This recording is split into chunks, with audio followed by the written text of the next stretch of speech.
Hi guys, Heather Paris here and Claire Paris. We're here to give you one tip a month so that you can take care of your home in a quick and easy manner, just 5 minutes. So we have a lot to show you, so come on, let's go. So lately we've had lots of fires and I've had plenty of clients ask me about how they can control their indoor air quality. Even if you don't have a air conditioner, you likely have a furnace, and a furnace needs a thermostat to control it.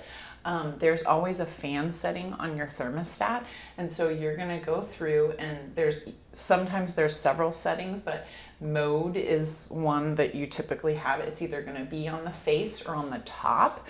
You're going to want to switch it to fan or off depending on what your thermostat looks like, and then there'll be a fan setting and you want it to be either on fan on or fan circulate, and what that's going to do is pull all of your indoor air through your filter and clean it. So as we gear up for fire season, this is a quick and easy way to make sure your indoor air quality stays clean and safe and happy. Have a happy house.